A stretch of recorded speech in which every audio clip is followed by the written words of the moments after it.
კიდევ ერთხელ მოგესალმებით, როგორც უკვე გითხარით, რაგბი იქნება ჩვენი გადაცემის პირველი თემა დღეს და სარაგბო კლუბი ბათუმი და აჭარაში ზოგადად რაგბის პოპულარიზაცია მოგეხსენება წლიდან წლამდე იზრდება პოპულარობა ამ სპორტის სახეობის. ბათუმის კლუბს რაც შეეხება, კიდევ ერთი გამარჯვება იზეიმ გუნდმა და მათი საუკეთესო მოთამაშე ადგილობრივი მოთამაშე ვანო ფუტკარაძე გახდა.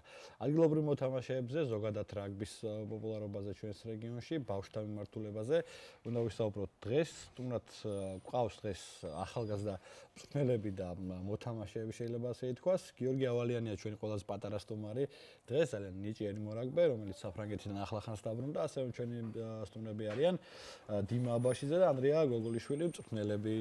გაახლავთ ეს ადამიანები, ახალგაზრდა მწვრთნელები ასევე და ვისაუბროთ მოკლედ რაგბზე. მინდა რომ დიმა პირველ რიგში გაგვაცნო გიორგი, რომელიც როგორც უკვე უთხარი ჩვენს მაყურებელს ახალგაზრდა დაბრუნდა საფრანგეთიდან, ძალიან პრესტიჟულ ტურნირზე მიიღო მონაწილეობა, ნაკრებში იყო მიწვეული და მოდი გითხარი ყველაფერი, რაც აი ამ პატარა მორაგბის კარიერაში ხდება ახლა. კი ბატონო, მოგესალმებით პირველ რიგში მივესალმები თქვენს მაყურებელს. გიორგიზე კარგის გარდა სხვა არაფერი არ შემეძლია ვთქვა, იქიდან დავიწყებ, რომ ძალიან მაგარი ადამიანია, კეთილი, თავდაბალი, რაც ყველაზე მნიშვნელოვანია რაგში, ეს ჩვენი ფასეულებები და ღირებულებებია. ეხლა იმას ვიტყვი, რომ გიორგი პროგრესირებს წლიდან წლამდე და ეს ყველაფერი შენიშნეს, რა თქმა უნდა, გამოიძახეს მასზე უფროს ასაკის სანაკრებო თემაზე და წაიყვანეს საფრანგეთში, კერძოდ მონაკოში, ჩაატარეს რამოდენიმე თამაში კიდეც მოიგეს. ნაკრების ეგიდით ხდება რა თქმა უნდა, საქართველოს ნაკრები, ასაკებიც დავასახელოთ. კი, 2012-13 წელს დაბადებული ბავშვები იყვნენ, გიორგი არის 2014 წელს დაბადებული, ესეც ასაღნიშნია, ისევ მასზე მიუთითებს თუ როგორი კარგი მორაგბეა, კარგი ადამიანია. ამას ვიტყვი კიდე. კი ბატონო, მოდი გიორგისაც გადავცეთ სიტყვა. რა არის შენთვის რაგბი? პირველ რიგში ამ შეკითხვით დავიწყეთ, ბანალური, მაგრამ მნიშვნელოვანი შეკითხვა არის იმისთვის, რომ მაყურებელმა გაიგოს და ჩვენს გავიგოთ, თუ რამდენად ხარ მოწადინებული, რომ ბოლომდე გაყვე ამ სპორტის სახეობას. ერთობლიობა და ოჯახი. ერთობლიობა და ოჯახი. რამდენი წლიდან, რა ასაკიდან დაიწყე რაგბის მიმართ დაინტერესება და უშუალოდ უკვე რაღაცა პროფესიონალურ დონეს თუ დავარქმევთ მაინც და თუ აპირებ რომ ბოლომდე გაყვე. კი, ბოლომდე გავყვები, 8 წლიდან დავიწყე და 4 წელი ვარ რაგბში. 4 წელია უკვე რაგბში ხარ, ანუ 12 წლის გიორგი ავალიანი, კიდევ ერთხელ მეგობრებო. მოდი საფრანგეთის მოგზაურობაზეც მოგვიყევი, რა შეგრძნება, როცა ნაკრებში გიძახებენ ასეთ პატარა ასაკში განსაკუთრებით და რა მნიშვნელობა ჰქონდა შენთვის, რომ აი ნაკრების ფორმა ჩაიცდა, ნაკრების სიმნის აჟღერების დროს იდექი მინდორზე. ძალიან აღფრთოვანი ვიყავი, ძალიან მომეწონა ეგ საფრანგეთშიც რო წავედი, გამიხარდა ძალიან და როდესაც ჩავიცვი საქართველოს ნაკრების ფორმა და იქ რო ვითამაშე, უფრო გამიხარდა. ძალიან კარგი. ჩვენ შემდეგ სტუმარსაც გადავცეთ სიტყვა და მოდი გითხარი ბათუმის სარაგბო კლუბში რა დრო ეთმობა და რა მნიშვნელობა ენიჭება ზოგადად ახალგაზრდული ფრთის განვითარებას, დუბლების და შემდეგ დაბალი ასაკების ზრდა განვითარებას. მოდი მოკლედ მოგესალმებით პირველ რიგში თქვენ და თქვენს მაყურებლებს. რაც შეეხება ეხა რაგბის პოპულარიზაციას კონკრეტულად ჩვენს კლუბში, ეთმობა სრულიად ალბათ შეიძლება ითქვას, რომ თვეში თითქმის ყველა დღე, იმ 3 დღეს თუ არ ჩავთვლით კვირაში დასვენება რაც გვაქვს, არის მთელი სარაგბო კლუბის ბათუმის ყველა წევრი ჩართული რაგბის განვითარებაში, ასევე ბავშვების განვითარებაში. რაც შეეხება ბავშვებს, ეხა უშუალოდ გიორგის გუნდელებს, სადაც მე და დიმა ვართ. და ასევე ყავს დამხმარე 4 მწვრთნელი, 60 ბავშვი ირიცხება ჩვენს გუნდში, მოკლედ და ყველანაირად ვცდილობთ, რომ აი ის ყველაფერი რაგბის ფასეულობები ჩაუნერგოთ თავში თავდაპირველად, ვასწავლოთ ბავშვებს, როგორიც არის გვერდში დგომა, თუნდაც პატივისცემა, თავდადება, ეს ყველაფერი და შემდგომ უკვე skills-ი, ეგრეთ წოდებული უნარები და სარაგბო ტექნიკა რა. პირველ რიგში ამას ვცდილობთ, რომ ეს ჩაუნერგოთ ბავშვებს, ამ ხრივ განავითაროთ და შემდეგში უკვე ის იქნება ფიზიკური მდგრადობა, მენტალური მდგრადობა და ასევე უნარების განვითარება. ეხლა ჩვენს მაყურებელს შეიძლება დარჩეს შტაბეჭდება და გაუჩეს კითხვები, რომ აი თქვა თქვენს პირადად ძალიან ახალგაზრდები ხართ და აი ეს ფასეულებები, რადგან საუბრობთ და ღირებულებები რაგბის, თქვენ პირადად რა გამოცდილება, რა ვთქვათ, შეხების წერტილები გქონიათ იმ ყველაფერთან, რაც აი ამ რაგბს აქვს ერთობლიობაში, აი ოჯახის ფასეულებებზე ისაუბრა პატარა მორავი. მოკლედ არის ესეთი რაღაც, აი ყველა ცხოვრობს რაღაც თავისი წესით. ჩვენს რაგბისტებს გვაქვს ჩვენი ღირებულები და ფასეულებები. ყველა რაგბისტი ხო შეიძლება პროფესიონალი მორაგბე ვერ გამოვიდეს, მაგრამ გამოვა კარგი ადამიანი რა. ამას უკვე ბავშვობიდან გუნერგავთ ჩვენ და ამიტომ არის რაგბი რაღაც განსაკუთრებული, გამორჩეული, ამიტომ არის უფრო თავდაბალი ხალხი რაგბისტები, მორაგბეები, ორივე ფორმასტორია. ისე ეწყობა რომ აი ეს ერთგულება პატივისცემა არა მხოლოდ გუნდელების გვაქვს, არამედ მოწინააღმდეგე გუნდელების, ეს აუცილებელია და ხაზგასასმელი რომ მხოლოდ გუნდელები ყველას პატივისცემთ, იქ მოსულ ადამიანს, ვინც გულშემატკივრობს, აი მსაჯი მაგიტო არის რომ თავიდანვე ეს ადამიანი ბავშვობიდან თუ იწყებს ამ ყველაფერს რაღაცა უკვე ასაკში 18-19 წლის როცა არის აი 24 წლის ვარ მაგალითად ეხა მე რა ჩემ შემთხვევაში ამან ძალიან დიდი ზეგავლენა მოახდინა რა ბავშვობიდან მანდ ვარ მეც 9 წლის ვიყავი რომ რაგბის თამაში დავიწყე მის მერე მანდ ვარ და მოკლედ ამ ყველაფერმა ჩემზე ზეგავლენა მოახდინა ანალოგიური მინდა რომ მოხდეს ისევ აი მე ვისაც ვასწავლე მინდა რომ მაგალითი მივცე თუ როგორ გააკეთოს რა გააკეთოს ყველანაირ დეტალზე რა ესე კონკრეტულად არა აი ყველაფერზე საერთოდ მინდა რომ მაგარი ადამიანები გამოვიდნენ აი აღნიშნა აქ საუბრის დროს ერთი მომენტი ეს იყო skills-ი ანუ უნარებთან მიმართებაში ეს გასაგებია თეორია ფილოსოფია რაგბის რაც არის და რაც შეიძლება სიტყვით ისწავლებოდეს მეორე ნაწილი არის უკვე მინდორზე ტექნიკური ხასიათის წვრთნა ამ მიმართულებით თქვენ პირადად რა ინსტრუმენტები და ხელსაწყოები გაქვთ იმისთვის რომ თქვენ პირადად გაიზარდოთ როგორც მწვრთნელები და მერე ბავშვებს გადასცეთ ეს უნარ-ჩვევები თუ ტაქტიკური იქნება ეს თუ რაღაცა ფიზიკური კი ბატონო, ამაში იმას ვიტყვი, რომ ძალიან ხელს გვიწყობს ჩვენი ფედერაცია, ეკიპირებითაც ელემენტარული აი ბურთი, აი ნებისმიერი ინვენტარიც, რაც თუ ჩვენ შეიძლება დაგჭირდეს რაგბის კავშირზეა საუბარი თუ კლუბზე ამ შემთხვევაში. კლუბზე არის ამ შემთხვევაში, რა თქმა უნდა, რაგბის კავშირიც ყველაფერში ხელს გვიწყობს. ნებისმიერი რა შეიძლება რომ ჩვენ დაგჭირდეს რაღაცა skills-ის გასანვითარებლად, აი მაგალითად ბოჭვისთვის არის ბალიშები. ყველაფერი, ყველა ინვენტარით გვამარაგებენ. ჯერ მაგის პრობლემა არ გქონია რომ რაღაცა არ გვაქვს და მაგის გამო შეიძლება რაღაცა skills-ი ვერ გამოვითაროთ. ამაზე ჩვენ პირადადაც მუშაობთ მოთამაშეებთან და ასევე გუნდურათაც. პირადად მუშაობა skills-ებზე ბევრად მნიშვნელოვანია. ეს პატარა skills-ები რაც არის რა, ელემენტარულები, ეს უკვე ესე ნელ-ნელა ვითარდება პირადი პატარ-პატარა შეხებებით. მოდი გიორგის რო არ დაგვეჩაგროს გავესაუბროთ კიდე და მინდა გავიგო აი ბათუმის აი გუნდში სადაც ვარჯიშობ ძირითადად შენი აი ოჯახიაო რო თქვი მან რა არის შენი რაღაცა რუტინა დღის რო გითხრა როგორ ემზადები ვარჯიშისთვის და ასევე თუ შეგიძლია გითხრა ბათუმის გუნდიდან დაგვისახელო მოთამაშე რომელიც არის შენთვის ყველაზე მისაბაძი პერსონაჟი თუ ავტორიტეტი ასე შეიძლება ბუბანოზაძე არის შენი საყვარელი მორაგბე ბათუმის გუნდში და ზოგადად აი რაც რაგბს უყურებ მთლიანად ნაკრები იქნება იქ თუ უცხოური რაგბი იქნება თუ ყავს ვინმე გამორჩეული მორაგბე ვისაც ვთქვათ მიბაძავდი და ვის კარიერასაც გაიმეორებ ნინიაშვილი რა თქმა უნდა მარტივი მაგრამ საინტერესო პასუხები გაგვცა ამ შემთხვევაში მინდა გკითხოთ ასევე აი ბავშვების მომავალზე იმიტომ რომ ნებისმიერ სპორტის სახეობაში შეიძლება შენახსენე რომ ყველა რაღაცა პროფესიონალი მორაგბე არ გამოვიდეს მაგრამ გამოვიდეს კარგი მოქალაქე ჯანმრთელი მოქალაქე რაც თავარია ამ შემთხვევაში თქვათ აი ამ ასაკებში როცა გარკვეულ ზრდას უკვე მიაღწევენ და ასრულებენ თქვათ აი ამ აკადემიის პერიოდს და მივლენ უკვე დიდი გუნდის სრულთან მოდი ასე ვიტყვი თუ ეძლებათ აი თქვენ ჩვენ ვანო ფუტკარაძე ვახსენეთ რომელიც უკვე ძალიან დიდი ხანია მოყვება ამ გუნდს და ადგილობრივი კადრია და ადგილობრივი ნაწარმია თავიდან ბოლომდე და ასეთი ბევრია შეიძლება ითქვას გუნდში თუ არის თქვათ იგივე გიორგის შემთხვევაშიც როცა ის მიაღწევს იმ ასაკს როცა დიდ გუნდში დაწინაურება შეიძლება შანსი თუ ეძლევათ მოთამაშეებს რა თქმა უნდა ეძლევათ აი ალიგის ბოლო სეზონის შემდეგ არის ესპუარები, არის უმაღლესი. ანუ ესპუარები და ნებისმიერ ადამიანს შეუძლია უმაღლესში თამაში. თუ რაღაცა იმ კონკრეტულ მომენტში რაღაცა ტრავმა აქვს და რაღაც თავი ვერ გამოიჩინა და უმაღლესი შანსი არ მიეცემა აუცილებლად იმას დუბლებში, ანუ ესპუარებში ეს შანსი და ამ შანსს რა თქმა უნდა თუ გამოიყენებს, მერე უკვე უმაღლესზე რა თქმა უნდა მიეცემა იქა შანსი.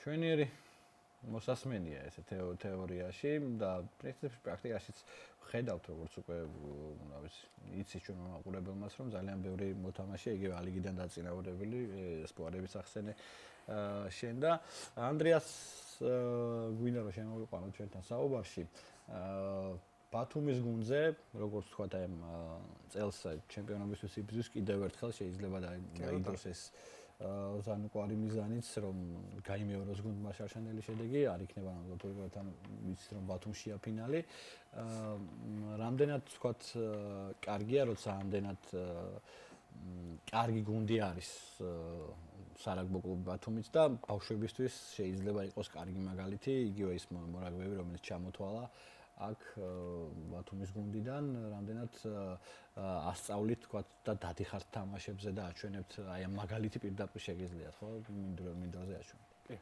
მოკლედ პირველ რიგში ბათუმის დიდი გუნდი ახსენეთ და რა თქმა უნდა ბათუმის დიდი გუნდის მთავარი მიზანი წელსაც ჩემპიონობა იქნება. ბევრად კოლექტირებული და ძლიერი გუნდი არის შეკრული თავის სტაფთან და მწვრთნელებთან ერთად და რაც შეეხება ბავშვებს ყოველ თამაშზე, როდესაც ბათუმის სახლში, მოკლედ გასვლაზე შეიძლება ვერ ვახერხებთ, მაგრამ სახლში, როდესაც საშინაო თამაშებს ბათუმი ატარებს, ბავშვებს ყველა მწვრთნელთან ერთად ვცდილობთ, რომ მივიდეთ მოედანზე, ვაჩვენოთ ის სარაგბო დღესასწაული, ესე რომ დავარქვათ, იმ თამაშს, კონკრეტულ მატჩს, რომელიც გაიმართება ბათუმში, ვაყურებინოთ და აიღონ მაგალითი. ასევე ვარჯიშებზეც, თუნდაც იგივეს, რაც დიდ გუნდში აკეთებენ, ვცდილობთ, რომ ჩაუნერგოთ რა ისეთი ვარჯიშები შემოვთავაზობთ, ყოველთვის ახალი, ცოტა რთულიც შეიძლება მათთვის იყოს, მაგრამ რაც განვითარებისთვის ღირსშესაწყობია, იგივეს ვაკეთებთ ვარჯიშებზეც რა. რადგან აიღონ მაგალითი უმაღლესი გუნდისგან და ჩამოყალიბდნენ დიდი მორაგბეები. კი ბატონო, ძალიან მნიშვნელოვანია წეგან ახსენე მოწინააღმდეგის როლი ზოგადად რაგბში, მოწინააღმდეგის პატივისცემა. ძალიან მნიშვნელოვანია ვინ არის შენი სპარინგ პარტნიორი ამ შემთხვევაში, თქვათ, აი ამ ასაკებში რამდენად არის სხვა გუნდები, თუნდაც რაღაცა რეგიონალურ დონეზე აჭარის ან დასავლეთ საქართველოს დონეზე განვითარებული და მათ შესაძლებლობები თუ აქვთ რომ თქვათ იგივე პირობები ქონდეთ, იგივე ხელშეწყობა ქონდეთ, რაც ამ შემთხვევაში თქვენ გაქვთ როგორც უკვე აღნიშნეთ თქვენ საუბარში. კი ბატონო, ეხა ეს ბოლო წლებში უფრო განვითარდა, აი მაგალითად შუახევი რო ავიღოთ ხულოშიც შარშან წინ ჩავატარეთ ფესტივალი, ნელ-ნელა ეძლევა შანსი რეგიონულ კლუბებსაც, რომ აი მაქსიმალური დადონ ჩვენ ფედერაცია ხელს უწყობს ამ ყველაფერში.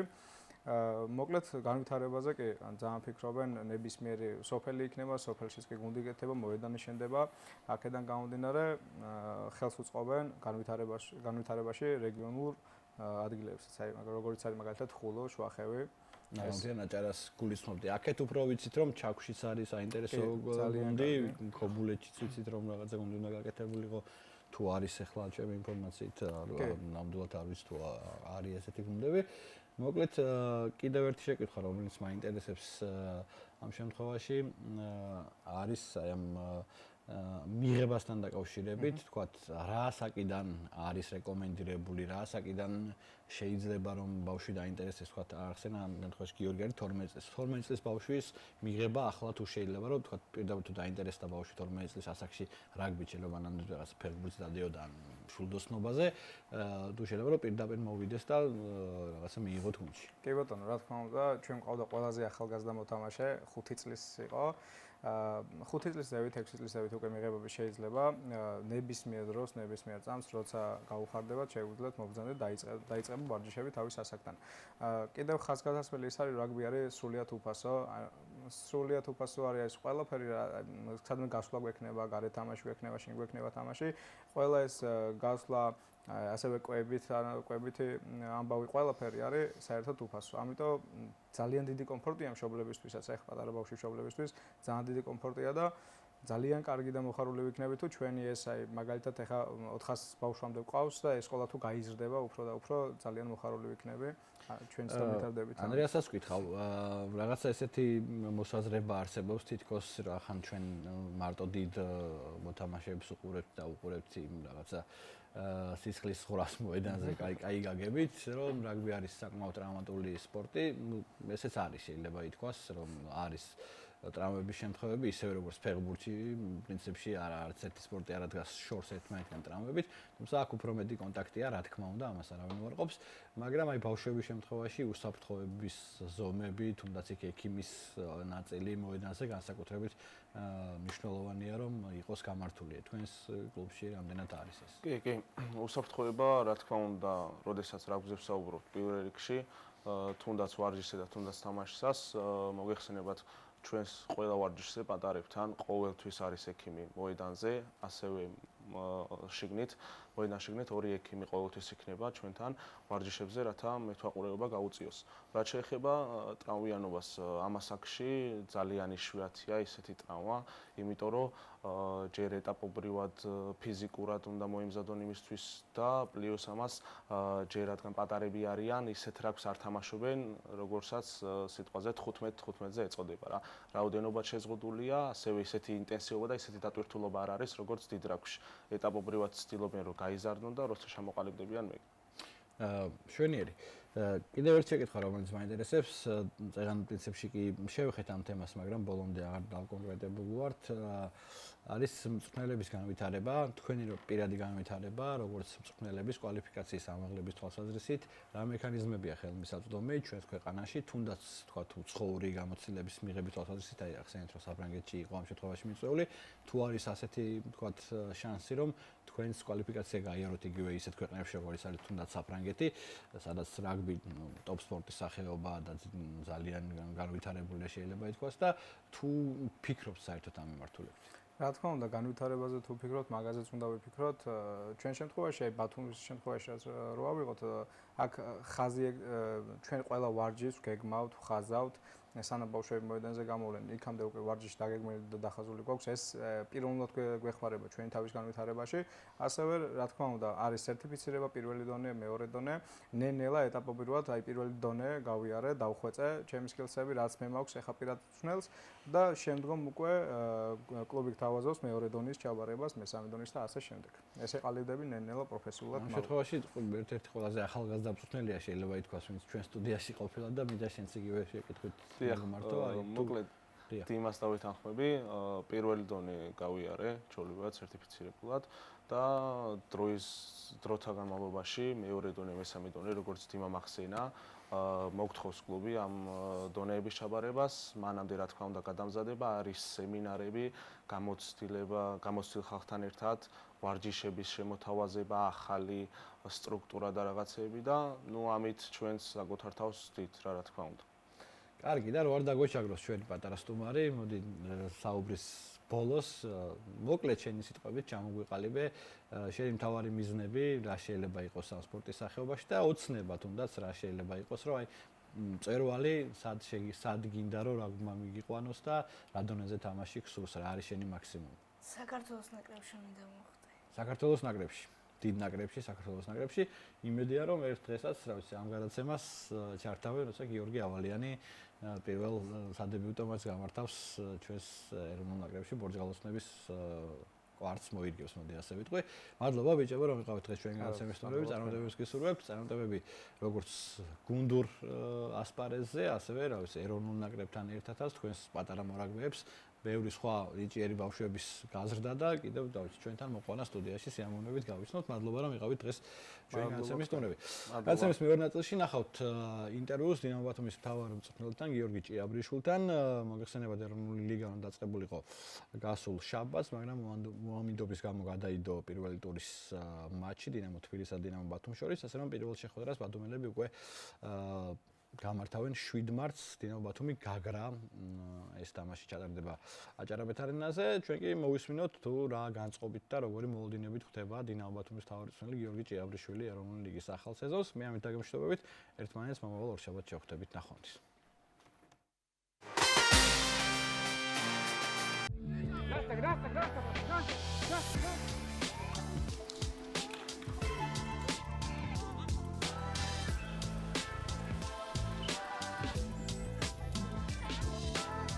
შეგრებას რაც შეეხება, რა თქმა უნდა, თუ ესე შევხედავთ, რომ შედეგი თუ რამით განისაზღვრება შედეგი არის თამაში, ხო? ცუდად ჩავატარეთ თამაშები, შედეგობრივათაც და რაც ძალიან ცუდი არის, ხარისხობრივათაც მე ყოფილი არ ვარ ჩვენი თამაშებით.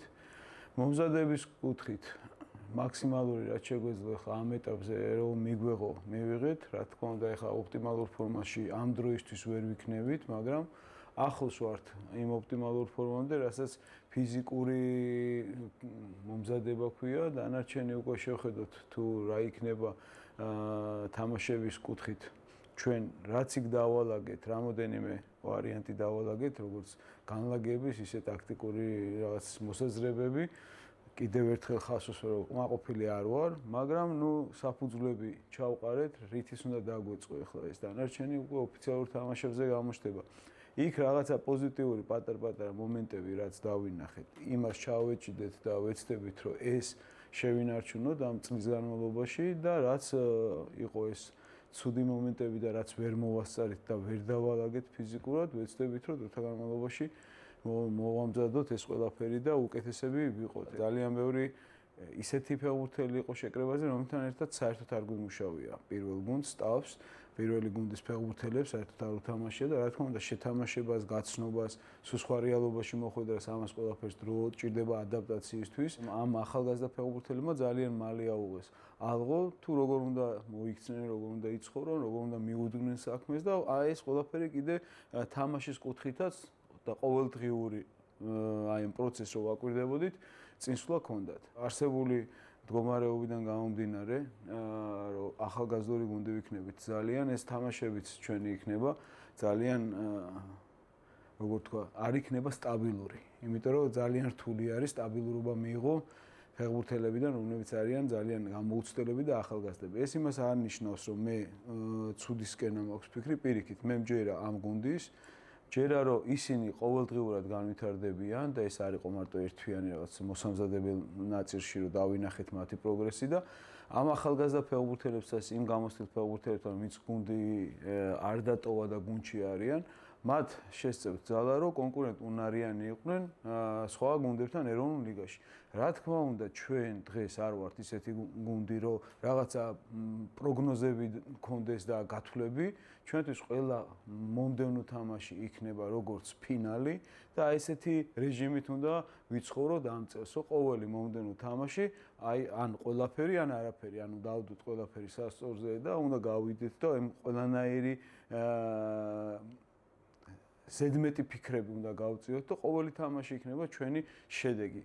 ყოველი აღებული ქულა იქნება შედეგი. და ის ფეხბურთელები, ვინც წინა წელს გუნდში იყვნენ და მათზე ვიზეც უნდა გადაიაროს ძირითადად ამ ჩემპიონატმა, თავარი არის რომ მათი ტრავმები, ანუ ესეთი წელი ხო არ იქნება რომ ტრავმები არ იყოს, მაგრამ არ იყოს ხანგრძლივი ტრავმები და მათ გვერდში ამ ახალგაზრდა ფეხბურთელებმა კიდევ ვინც უნდა თავისი ეს შანსი რაც მათ მიეცათ გამოიყენონ. რა თქმა უნდა, ცალკე ესე აღებული სულ ახალგაზრდული გუნდით თუ მოგვიწია თამაში, ძალიან გაჭირდება ნებისმიერი ქულის აღება. მაგრამ ის ფეხბურთელები, ვიზეც ამდენი ხანია უკვე დგას ეს პირველი გუნდი და ამ გამოსtildeულ ფეხბურთელებთან ერთად ეს სინთეზი თუ იქნება და ჩვენ თუ გვეყოლება ის გუნდი, ჯანმრთელები თუ იქნებიან და ტრავმების სიმცირე გვექნება, ყველასთვის ესეთი ანგარის გასაწევი ძალა ვიქნებით აბსოლუტურად ყველა გუნდისთვის.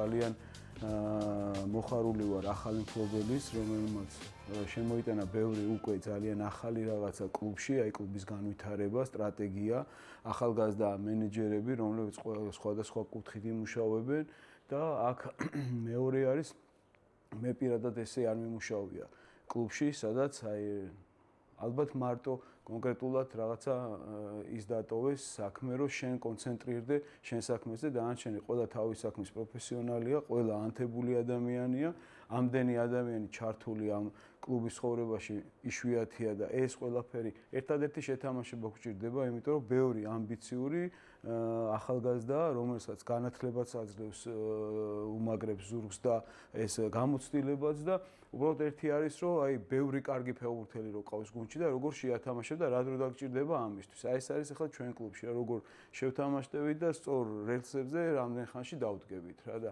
დანარჩენი ახლა მე ძალიან დიდი ოპტიმიზმით ვარ და ამ ქალაქს, ამ გულშემატკივარს, როგორი გუნდიც უნდათ რო იხილო, მე ვფიქრობ, რომ ძალიან ახლოს ვართ უკვე აი დაწყებული ამ საფუძვლების ჩაყრით, რითიც დაიწყო ახალმა მფლობელმა. დავიწყე მუშაობა წინა სეზონში, იყო არჩილ ბერიძე, იყო ასლან ბალაძე, იყო ეს ადამიანები, რომელზეც აი ამდენი წელი ეს გუნდი იდგა და მათ ძალიან დიდი შედეგი დადეს სპორტული. ორჯერ ჩემპიონობამდე, სუპერთასამდე მიიყვანო გუნდი, ეს რაღაც ძალიან დიდი სპორტული კუთხით დიდი ნაბიჯი იყო და ვიმედოვნებ, რომ ეხლა აი ამ ახალი მენეჯმენტის ვითარებაში, როგორც ეხლა გვაქვს და ამ ადამიანებთან ერთად, აი ეს საზომი გაუმჯობესდება. ძალიან რთული იქნება, თამაში ძალიან მაღლა აწიეს. ამ გუნდიდან მე მომეცა საშუალება, რომ მაქსიმუმი დავინახო თუ რა შესაძლებლობები გვაქვს. ამიტომ ჯერ იქით რომ როგორი გუნდი გვეყოლება ვის რითი გავძლიერდებით, ჯერ შიდა რესურსი მინდა რომ რადგან ჩვენ საშუალება არ გვაქვს ამ ყველაფრის ნახევარი სეზონი, ესეც საშუალებაა რომ შენი მაქსიმუმი ნახო ამ ადამიანებს, ამ ახალგაზრდა ფეხბურთელებს, ამ გამოცდილ ფეხბურთელებს დრო აქვთ რომ თავისი საუკეთესო კუთხით დაგვანახონ კიდე თავისი საქმე. ჯერ პირველ რიგში კონცენტრირდები და ჩემი გუნდის იმედი მაქვს, ამ ფეხბურთელების იმედი მაქვს, ვინც არიან და მივყვებით ამას. ეს არის პირველი. მეორე, რა თქმა უნდა, არ არსებობს სულ რაც უნდა დაკომპლექტებული ყავდეს გუნდი, ნებისმიერ გრანტ ჭირდება ყოველ სატრანსფეროზე იმატებს ძლიერდება ახალი სისხლი, რაღაც განვითარება, რაღაცა კონკურენციის შექმნა და ასე შემდეგ. ჩვენ ეს გვჭირდება. ზაფხულიდან ჩვენ ამას გავაკეთებთ, უბრალოდ დაწყებული გვაქვს ეს ყველანაირად გაძლიერების კუთხით ძებნა, ეს პოზიციები ნელ-ნელა უფრო გამოჩნდება, თუ სად ძალიან გვიჭირს. ლეგიონერებით გაძლიერება აუცილებელია, ან ქართველი ფეხბურთელებით, როგორც გადავწყვიტავთ აქ უკვე სპორტული მხარეს კიდევ ერთხელ ვიძახებ, ბევრი ადამიანი ზრუნავს ამ ყველაფერს და მარტო კარგია რომ მარტო ჩემი გადასაწყვეტი არ არის ეს, მაგრამ ისედაც რომ აი ესე შევხედოთ, მე მინდა რომ ისეთი ტრანსფერები მოხდეს პირველ გუნდში, სადაც კითხვის ნიშანი არ არის იმ ფეხბურთელზე და ყველასთვის გასაგები იქნება თუ რატო ჩამოვიდა, როგორია, სად ითამაშა, რა წარსული აქვს, როგორ დონეზე თამაშობდა და აი ამ ყველა სტანდარტს რომ დააკმაყოფილებს, ისეთი ფეხბურთელები უნდა ჩამოვიყვანოთ, დანარჩენი თუ არა და ჩვენი აღზრდილებით და ჩვენი აი ამ გუნდის მაქსიმუმით უნდა ვეცადოთ გავიდეთ. ანუ ლეგიონერები და მოყვანილი ფეხბურთელები, იმიტომ რომ აუცილებლად მოსაყვანია ფეხბურთელი, ესეთი ტრანსფერები არ უნდა გავაკეთოთ. ძალიან ბევრი ახალგაზრდა ფეხბურთელია დაწინაურებული ამ გუნდში. ზოგი არის იქიდან გამომდინარე, რომ ჩვენ ეს პრობლემები გქონდა, მაგრამ მე მაგალითად ჯაფარიძეზე ამას ვერ ვიტყვი. ჯაფარიძე იმ დროს დავაწინაურეთ, როცა არანაირი პრობლემა არ ქონდა, არც ბანი ქონდა, ვარეგისტრირებდით ფეხბურთელებს და იმ კარგ კონკურენტუნარიან გუნდში დავაწინაურეთ და პირველივე თამაშიდან ძირითადში დადგა და მთელი სეზონი ითამაშა. ანუ შეუცვლელად. ამიტომ მე ახლა უკვე ახალგაზრდა წლებზე თუ საუბრობ, თორე ჯაფარიძეს როგორც ახალგაზრდა პერსპექტიულ ფეხბურთელს არ უყურებ. გუნდის სრულფასოვანი წევრი არის. პლუს ამას აი ამ პროცესში უკვე კიდე და გამოყო კოხრეიძე, რომელიც ძალიან კარგად წამოვიდა ამ ყველაფრიდან და ძალიან ახლოს არის, რომ სრულფასოვანი წელი ჩაატაროს, მანაც ისევე როგორც ჯაფარიძე და არიან კიდე რამოდენიმე ფეხბურთელები ხარ, უარ გამოყო, ეს ორი ფეხბურთელი არის, ვისაც მე პირადად აღარ უყურებ ისე როგორც ახალგაზრდას და ისე როგორც აი ხვალინდელი დღეს როგორ განვითარების ისეთ ეტაპზე არიან, რომელიც სრულფასოვანი ფეხბურთელები არიან პირველი გუნდის. ახალგაზრდა ბევრი ფეხბურთელია, რომელიც აი ამ კონკრეტული პრობლემის გამო დავაწინაურეთ, მაგასაც არ უარყოფ, მაგრამ ეს არის შანსი მათთვის. ეს არის დიდი შანსი, რომელიც ძალიან ბევრი ქართველი ფეხბურთელი ინატრებდა ამ კლუბში, რომ მოხვედრილიყო ამ გუნდში, პირველ გუნდში და ეს შანსი მიცემოდათ. მათ ყველაფერი აქვთ მომზადებისთვის, ყველა პირობა აქვთ, შანსი მიეცათ კიდე მიეცემათ ეს შანსი და ეხლა დანარჩენი მათზე არის. როგორ გამოიყენებენ, როგორ აყვებიან ამ ყველაფერს, როგორც მაგალითად წინაც ჩამოთვლილია ჯაფარიძე და კოხრეძე, მათაც შანსი მიეცათ და გამოიყენეს. დანარჩენი მათზე არის. უბრალოდ ფეხბურთშიც და ცხოვრებაში ძალიან რთული არის შანსის მოცემა რა. ეს არის ყველაზე რთული რაღაცა, რომ მოხვდე იმ დროს იმ ადგილას, სადაც შენ რაღაცა არ არის ფეხბურთზე მარტო ლაპარაკი, რაღაც შანსი მოგეცეს და მეორე უკვე შენზეა. ეს მათ მიეცათ, დანარჩენი უკვე მათზე არის ეს ყველაფერი. მადლობას ვეტყვი მათ პირატებს განსაკუთრებით და იმ გულშემატკივარს, რომელსაც მთელი წლის განმავლობაში გინდათ სახლში, გინდათ აქ მოსვლით, გინდათ ტელევიზორით ნერვი არ დაუტოვეთ მთელი წინა სეზონი და მადლობა და ბოდიში მათ ამ გავლილი წლისთვის. სიმართლეს ვეტყვი და ეს წელი არანაკლებ რთული იქნება თუ უფრო რთული არ იყო საყურებლათაც, ხარისხობრივათაც, ქულებითაც. ამიტომ წინასწარ მე ამ ყველაფრისთვის ბოდიშს ვიხდი, მაგრამ მე ხარისხობრივად ვიძახი იმ ფეხბურთს ვსაუბრობ, რასაც მიეჩვია ბათუმის დინამოს გულშემატკივარი. ეს არ არის ჩვეულებრივი კლუბი, მიუღებელია მათთვის ის თამაში, ის ხარისხი, ის ქულები, რაც წინაწელს ჩემი ხელმძღვანელობით გუნდმა აჩვენა და ამ მოთმენისთვის და ამ გაგებისთვის მათ ყველას აუცილებლად უღრმესი მადლობა და თუ რატო უნდა დაგვიდგნენ გვერდში და რა როლი აქვთ მათ მარტივად აუხსნი ამას შეკრებაზე არ იყვნენ არც ერთ თამაზე 7 თამაში ქონდა და 7-ვეზე დავმარცხდით იგივე იქნება მათი გვერდში დგომა თუ არ გვექნება ამიტომ მე წელს ყველაზე დიდი ძალა არც მთავარი მწვრთნელია არც ფეხბურთელია არავინ არ არის უნდა იცოდნენ რომ თვითონ არიან ყველაზე დიდი ძალა და ჩვენი მამოძრავებლები იქნებიან მთელი ამ სეზონის განმავლობაში მაგრამ იმასაც ვიტყვი რომ მოვა ისეთი დრო სადაც დასხდებიან ისე ამოვნებენ ხარისხითაც ქულებითაც და ადილით